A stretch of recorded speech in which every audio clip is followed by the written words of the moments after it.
उन्हें भी अब नैतिकता दिखानी है तो पर आप दिखाए नैतिकता। महाविकास अघाड़ी के द्वारा महाविसूली अभियान जो है ऐसे नहीं चलाया जा सकता जब तक कि प्रदेश के मुखिया के नॉलेज में नहीं हो, चाहे शरद पवार जी हो या चाहे अनिल देशमुख हो, चाहे और कोई भी ताकतवर कद्दावर नेता, उसके खिलाफ कार्यवाही होनी ही चाहिए। संजय राउत के खिलाफ एक स्वयं मराठी फिल्म की जो डायरेक्टर हैं उन्होंने आरोप लगाया। सुशांत सिंह राजपूत के केस में भी जो इन लोगों ने इन्वेस्टिगेशन हैम्पर किया, लगभग 2 महीने तक इन्होंने इंक्वेस्ट प्रोसीडिंग्स चलाई, एफआईआर नहीं दर्ज किया। सर, सुप्रीम कोर्ट की तरफ से एक बड़ा झटका लगा है। अनिल देशमुख को सुप्रीम कोर्ट की तरफ से कह दिया गया है कि ये जो एलिगेशन लगाए गए हैं आपके ऊपर, ये किसी गैर ने नहीं बल्कि आपके राइट हैंड ने लगाए हैं, तो फिर आपका पक्ष सुनने की क्यों जरूरत थी इस मामले में? देखिए, जिस तरीके से प्रशासन का, पुलिस का, नेताओं का और गृह मंत्री का आपस में गठजोड़ और अपराध का गठजोड़ महाराष्ट्र में हुआ है, वो ये साबित करता है कि महाराष्ट्र में कुछ पर्टिकुलर लोग लॉ एंड ऑर्डर को कुछ नहीं समझते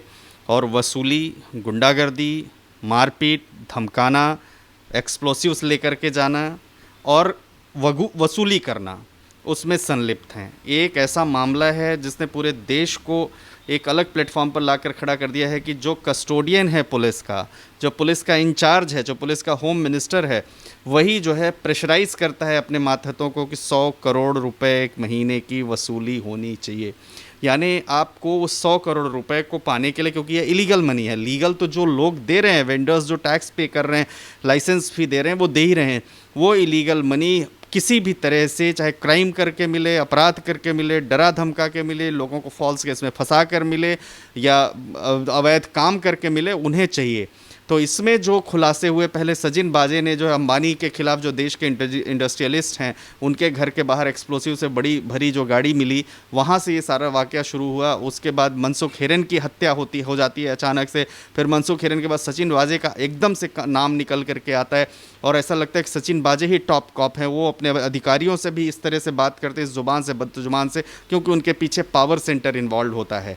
और उसके बाद फिर परमवीर सिंह का ट्रांसफ़र होता है, पर परमवीर सिंह चिट्ठी लिखते हैं, फिर परमवीर सिंह सुप्रीम कोर्ट आते हैं, सुप्रीम कोर्ट से हाई कोर्ट फिर मैटर जाता है, हाई कोर्ट उसमें डायरेक्शन देता है कि सीबीआई इंक्वायरी मस्ट है ऐसे केसेस में, फिर वो सुप्रीम कोर्ट आते हैं, फिर अनिल देशमुख रिजाइन करते हैं, फिर प्रदीप शर्मा का नाम निकल कर आता है जो शिवसेना के टिकट पर इलेक्शन लड़ चुके हैं।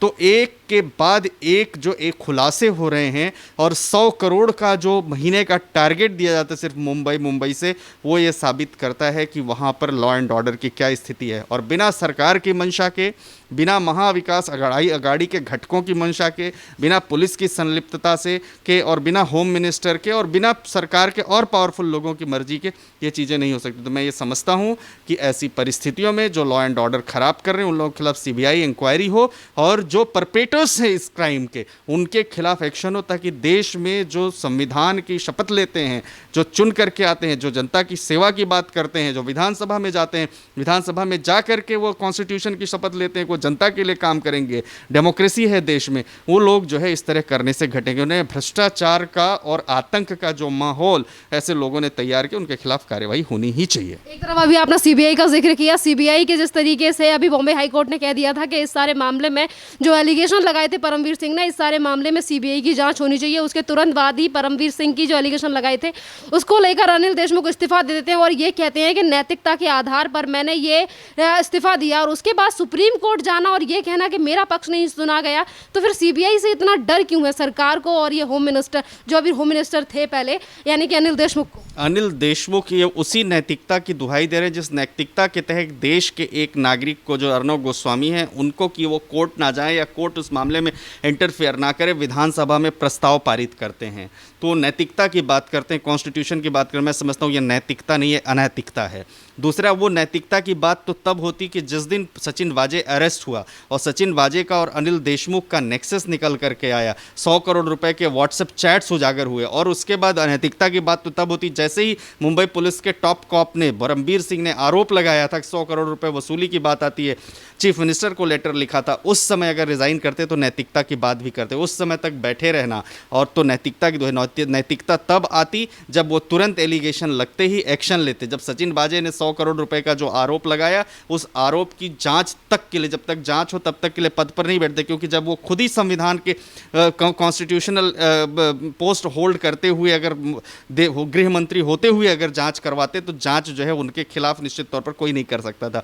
उसी से नैतिकता, ये नैतिकता नहीं है, अनैतिकता है, अनएथिकल है। ये लोग वसूली अभियान चलाते हैं, ये लोग क्राइम करते हैं, ये परपेटर्स हैं क्राइम के, और ऐसी तमाम हत्याएं हो जाती हैं जिनका कोई सुराग नहीं मिलता है। और मैं समझता हूं कि ऐसे लोग मिल करके उनके इन्वेस्टिगेशन को हैम्पर करते हैं। और मैं समझता हूं कि जो सुशांत सिंह राजपूत के केस में भी जो इन लोगों ने इन्वेस्टिगेशन हैम्पर किया, जो कई महीनों तक, माने लगभग 2 महीने तक इन्होंने इंक्वेस्ट प्रोसीडिंग्स चलाई, एफआईआर नहीं दर्ज किया। एफआईआर कब दर्ज किया? जब पटना जुडिशियल मैजिस्ट्रेट ने एफआईआर दर्ज करने का आदेश किया और सीबीआई इंक्वायरी आई।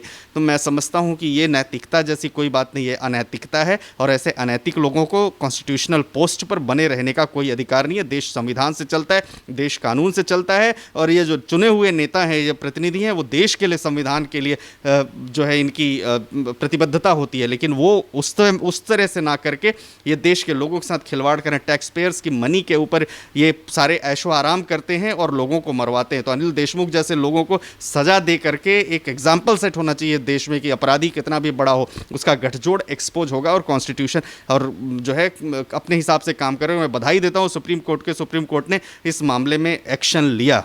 सर, यहाँ पे एनआईए जांच कर रही है, सीबीआई जांच कर रही है, और सचिन वाजे के द्वारा जो कल खुलासे हुए थे, उन्होंने ये भी कहा था कि मेरे ऊपर दबाव बनाया जा रहा था और अनिल देशमुख की तरफ से कहा गया था कि हमें 2 करोड़ रुपए दो, जो आपकी नियुक्ति कराई गई है, वरना शरद पवार आपको फिर से हटवा देंगे। तो यहाँ पे कहीं ना कहीं से निकल कर शरद पवार का नाम भी आ रहा है। तो क्या सीबीआई इंक्वायरी जिस तरीके से चल रही है, तो क्या जाँच शरद पवार की भी होनी चाहिए? देखिए, देश के बड़े कद्दावर नेता हैं शरद पवार, और अगर नाम आया है तो जांच कोई भी व्यक्ति हो उसके खिलाफ होनी ही चाहिए। और बिना शरद पवार की मंशा के अनिल देशमुख जो है नहीं बोल सकते। शरद पवार महाराष्ट्र की राजनीति में एक बड़ी शख्सियत हैं, और मैं समझता हूं कि अगर उनका भी नाम आया है तो इन्वेस्टिगेशन का दायरा इस तरह से फैलना चाहिए कि उसमें उनका कितना नेक्सस है। क्योंकि ये छोटी मोटी घटना नहीं है, सिर्फ ये वसूली की घटना नहीं है, एक निर्दोष व्यक्ति की हत्या भी हुई है। और उसके अलावा और जाने कितने लोगों को इन लोगों ने उस वसूली के लिए क्राइम में फंसाया होगा, लोगों को फंसाया होगा। ये ऐसा केस है जब महाराष्ट्र के पुलिस इंडियन पीनल कोड के तमाम धाराओं का, क्रिमिनल लॉ के तमाम धाराओं का मिसयूज करते हुए 1000 से ज़्यादा एफआईआर्स दर्ज किया, रिवेंज की पॉलिटिक्स किया। तो ऐसी परिस्थितियों में ये कह देना कि ये जो है बहुत कॉन्स्टिट्यूशनली वैलिड काम कर रहे हैं, वो नहीं कर रहे हैं। और चाहे शरद पवार जी हों या चाहे अनिल देशमुख हों, चाहे और कोई भी ताकतवर कद्दावर नेता, उसके खिलाफ कार्यवाही होनी ही चाहिए। सर, यहाँ पर एक तरफ एनसीपी के नेताओं का नाम निकल कर सामने आ रहा है, तो दूसरी तरफ जो एनआईए को कल चिट्ठी दी थी सचिन वाजे ने, उसमें 2 शिवसेना के जो नेता हैं उनका नाम भी आया है। एक तरफ अनिल पराब है, तो दूसरी तरफ है प्रदीप शर्मा, जो कि दोनों ही भी शिवसेना से ताल्लुक रखते हैं। तो इसको लेकर आपको बता दें कि यहाँ पर संजय राउत ये कहते हैं कि जो लोग बाला साहब ठाकरे की शपथ लेते हैं वो कभी झूठ नहीं बोलते, और यहाँ पर इतने बड़े बड़े खुलासे हो रहे हैं शिवसेना को लेकर। देखिए, संजय राउत के खिलाफ एक स्वयं मराठी फिल्म की जो डायरेक्टर हैं उन्होंने आरोप लगाया, और संजय राउत क्या बात करें, उनके पत्नी के खिलाफ खुद भी एनफोर्समेंट डायरेक्टरेट की जांच चल रही है, और वहाँ पर उन्होंने कहा कि वो जो है पॉलिटिकल वेंडेटा के तहत कार्रवाई हो रही है। तो ये एक नेक्सस के तहत काम करते हैं, और इन लोगों की बातों का कोई भी सरोकार नहीं, इन लोगों की बातों का कोई वजूद नहीं है। और सीबीआई एक बड़ी स्वायत्त संस्था है इस देश की, जो सीबीआई बहुत निर्भीक होकर के, निष्पक्ष होकर के कार्य करती है। और मैं समझता हूँ कि सीबीआई जांच में इन लोगों को सहयोग नहीं करना चाहिए। अगर सहयोग नहीं करते तो इनके खिलाफ लॉ को अपना काम करना चाहिए। ये एक ऐसा मामला है महाराष्ट्र में, जब से यह महाविकास आघाड़ी की सरकार बनी है, तो ये सरकार सिर्फ और सिर्फ एक तरफा वसूली के कामों में लगी हुई है। तो ये और क्राइम लगातार, वहाँ पर जो क्रिमिनल्स का ग्राफ है, जो क्योंकि जब 100 करोड़ रुपए वसूलेंगे तो नेचुरली आप गुंडों को, बदमाशों को, अपराधियों को, अंडरवर्ल्ड के लोगों को, इलीगल काम करने वाले लोगों को, सबको शरण देंगे और सबको जो है संरक्षण देंगे, तभी वो 100 करोड़ रुपए का अवैध वसूली हो सकेगी। तो ऐसे लोग जो ये काम करते हैं उनके खिलाफ एक्शन होना चाहिए, और सीबीआई बहुत बड़ी अच्छी संस्था है, और सीबीआई को अपने तरीके से इसमें काम करते हुए ट्रुथ जनता के सामने लाना चाहिए। इसमें बॉम्बे हाई कोर्ट का भी डिसीजन बहुत वेलकमिंग है, इसमें सुप्रीम कोर्ट का भी डिसीजन बहुत वेलकमिंग है, और इसमें तमाम वो जो लोग ऑफिसर्स इन्वॉल्व हैं वो भी जो है जो काम कर रहे हैं इसमें कोविड के समय पर जो इन्वेस्टिगेशन करेंगे, उन लोगों का भी बहुत बहुत अभिनंदन कि ऐसे एक नेक्सस को खोला उन्होंने कि जो जनता के पैरवीकार हैं, जो जनता के संरक्षक हैं, वही भक्षण करने में लगे हुए हैं, और आतंक का माहौल जो है प्रदेश में, महाराष्ट्र प्रदेश में कायम कर रहे हैं। प्रदीप शर्मा को लेकर भी खुलासे हुए हैं, जो इससे पहले अभी शिवसेना के ही वो नेता हैं और इससे पहले वो क्राइम ब्रांच में भी रह चुके हैं, इनकाउंटर स्पेशलिस्ट भी थे। सर, इनको लेकर जो खुलासे हो रहे हैं वो ये हो रहे हैं कि सचिन वाजे ने कहा है मुकेश अंबानी के घर के सामने जो जेलेटिन रखा था वो जेलेटिन लेकर आए थे प्रदीप शर्मा। अब ये बात है कि दोनों ही नेता, सचिन वाजे हो या फिर प्रदीप शर्मा, ये दोनों ही शिवसेना से ताल्लुक रखते हैं। तो बीजेपी की तरफ से आरोप लगाया जा रहा है कि इन सारी चीज़ों की भनक कहीं ना कहीं उद्धव ठाकरे को भी है। निश्चित तौर पर मैं समझता हूँ कि बिना सरकार की मंशा के इतना बड़ा इलीगल, अनएथिकल और अवैध कार्य नहीं हो सकता है। वसूली का या महाअभियान नहीं चल सकता है। महाविकास अघाड़ी के द्वारा महावसूली अभियान जो है ऐसे नहीं चलाया जा सकता जब तक कि प्रदेश के मुखिया के नॉलेज में नहीं हो। तो और प्रदीप शर्मा, शिवसेना पार्टी एक अलग बात है, अपराधी अपराधी होता है, अपराधी का पार्टी और उससे कोई उम्र से कोई मतलब नहीं होता है, लेकिन अपराधी अपराधी होता है। इसलिए उस अपराधी को सज़ा मिलनी चाहिए, चाहे प्रदीप शर्मा हो, चाहे ये सचिन वाजे हो, चाहे परमवीर सिंह हो, चाहे कोई भी हो। और मैं समझता हूँ और भी कोई अगर कद्दावर नेता वहाँ पर जो ट्रांसपोर्ट मिनिस्टर हैं जिनका नाम आ रहा है अनिल पराब, उनका भी जो उनके खिलाफ भी इन्वेस्टिगेशन होनी चाहिए और उन्हें भी अब नैतिकता दिखानी है। तो अनिल पराब दिखाए नैतिकता, उनका नाम आ रहा है कि हाँ मैं बहुत नैतिकता के आधार पर इस्तीफा दे रहा हूँ, तो इसलिए तुरंत कार्रवाई होना यही उचित है, यही लाजमी है। सर, अनिल पराब का नाम आ रहा है, उन्हें बचाने के लिए जिस तरीके से संजय राउत बयानबाजी कर रहे हैं, ये कह रहे हैं कि बाला साहब ठाकरे की शपथ खाकर कोई शिवसैनिक झूठ नहीं बोल सकता। और अनिल पराब को मैं जानता हूं, उनका नाम इस तरीके से वसूली में आ ही नहीं सकता, बड़े ईमानदार नेता हैं। बचाने की कोशिश पहले सचिन वाजे को कर रहे थे और अब अनिल पराब को कर रहे हैं संजय राउत। कानून संविधान से चलता है, कानून इंडियन एविडेंस एक्ट से चलता है, कानून क्रिमिनल प्रोसीजर कोड से चलता है, क्रिमिनल ज्यूरिस्प्रूडेंस इस देश में काम करता है। तो किसी की शपथ लेने से चाहे कोई वो उसका सच का सच और झूठ का झूठ नहीं, जो सच है वो देखने का काम अदालत का है और अदालत निश्चित तौर पर इसमें डिसीजन लेगी। और मैं समझता हूँ कि बड़ा अच्छा मूव है कि एटलीस्ट देश के लोगों को, नेताओं को अब सबक मिलना चाहिए कि इस तरह की गतिविधियां करेंगे, महावसूली अभियान में लगे, उनके खिलाफ एक्शन होगा।